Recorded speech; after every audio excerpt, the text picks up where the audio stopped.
Alright, so let me just talk to you all about something that's been on my mind lately and honestly. This is something that's been bugging me for a long time. Every once in a while, the media does this thing, and I can't lie to you. It just doesn't sit right with me. They pander, they bend over backward to soften things, to protect athletes, to explain away bad behavior. Yeah, I get it to a point. Look, I've said this before on here. I'm not going to come down hard on a 19-year-old kid straight out of high school or college who makes a mistake. They're young, they've had cameras in their faces since they were 15. The pressure's insane, but football? Nah, football is a different beast. The NFL isn't high school. It isn't freshman year of college. This is a league where you come in as a grown man. At least you're supposed to. You're 22, 23 years old when you hit the league. Some of these guys now with NIL money are staying in college even longer, 24, 25. And if you're a quarterback, you better be ready because I'm gonna hold you to a higher standard. I don't apologize for that.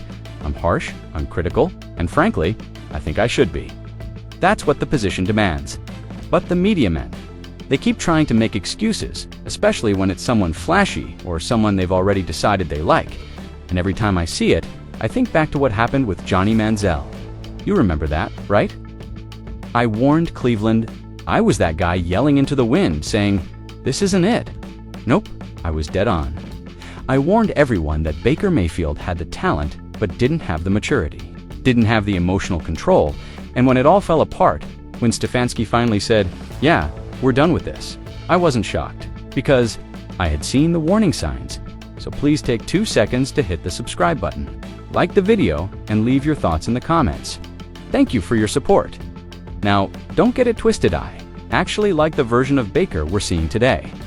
I think he's matured, I think life humbled him a bit, and I respect the growth, but none of that changes the fact that I was right back then, and Deshaun Watson. Come on, from the beginning, I said something felt off, something didn't line up, creepy, cringy, not a guy I want leading my locker room, and a guy got blasted for saying it.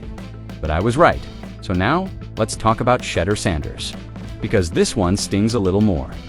I've been one of the people really rooting for this kid. I've championed him. I liked the swagger, I liked the confidence, I liked what he showed on the field in big moments. But in the last few months, I've seen 2 things that completely changed how I feel about him, and I'm telling you both of them really bothered me. First, there was that legendary draft room video. You know the one I'm talking about. It was over the top. It was tone deaf. It was way too much ego for someone who's still trying to prove himself. Like, bro, you're a B-grade prospect. Your dad is Deion Sanders, and he led with ego for decades. That doesn't mean you need to do the same. There's a difference between confidence and arrogance. That video, it crossed the line. And I'm not the only one who thought so. I had actual NFL general managers reach out to me and say that whole thing was a major red flag. They didn't like it. It wasn't the end of the world, but it was a bad look. Total turn dash off dot, and now this.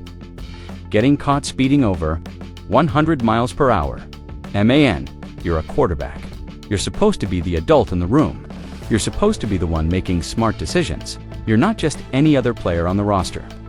When Mike Tomlin says 2 is a trend, that sticks with me, and for me. I don't even need to when it comes to quarterbacks. One really dumb decision is enough to make me rethink everything, and that's exactly where I'm at now with Shedeur.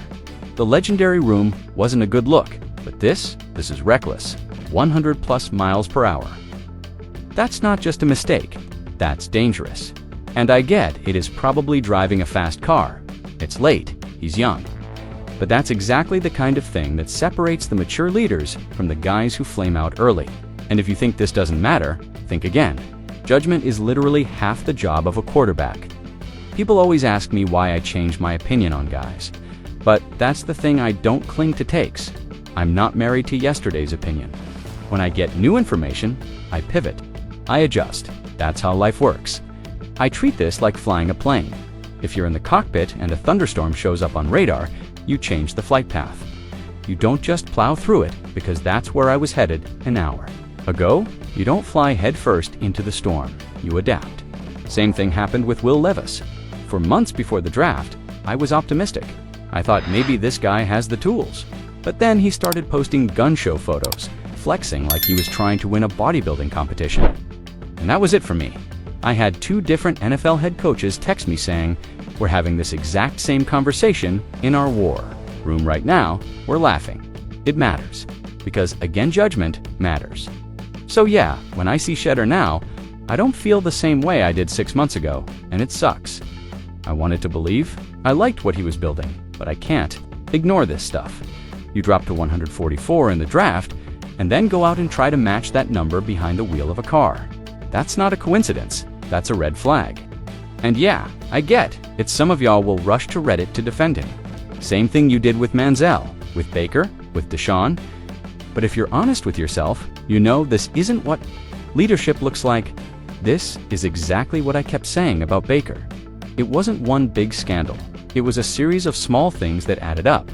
Things that told me he lacked self-awareness. It's like posing with a tiger with your shirt off. Before you've even won a game, like, come on, earn it first. And Stefanski and Andrew Berry, they saw it too. Eventually, they realized he was lighting more fires than he was putting out.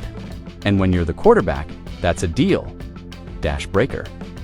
So now, I'm sitting here, joking about having to root for Kenny Pickett or Jacoby Brissett, and don't get it twisted, I'm laughing about that.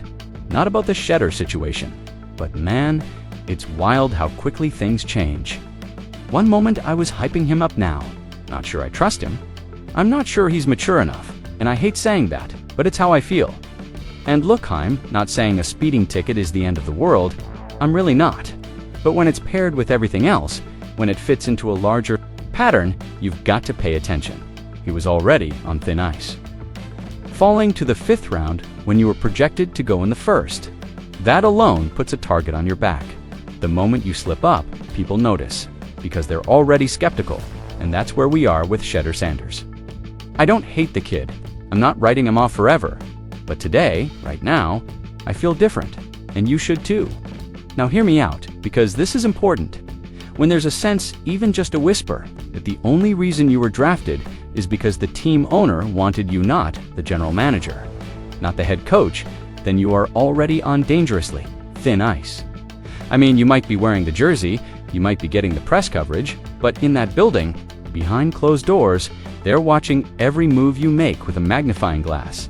Every tiny slip-up becomes amplified. Every misstep. It becomes fuel for the people who never wanted you there in the first place.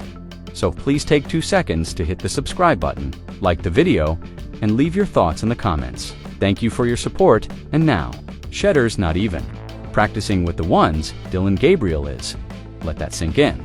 The guy who's supposed to be the future. The flashy name? The viral quarterback. He's sitting while Gabriel is taking first-team reps. That's not just rotation. That's a message that's writing on the wall. And when you combine that with off-the-field noisy van, something as seemingly minor as a speeding ticket starts stacking up. Suddenly, the team's looking at you sideways. Like, is this who we're really investing in? You cannot get in trouble in a situation like this. You just can't. You don't have that kind of room for error. And the fact that we're even having this conversation, it's not a good sign. Now listen, I know people are going to say, it's just a speeding ticket. Don't overreact. And I get that. I'm not here to crucify a guy over one bad decision. But I'm also not going to sit here and pretend like context doesn't matter, because it absolutely does. I remember Dak Prescott, he had an incident before the draft too. It wasn't a great look. People were asking the same questions back then. Where's the awareness? Why would you do that so close to the most important moment of your career? But here's the thing, Doc turned it around. He fell to the 4th round. Yeah, but after that, he earned respect.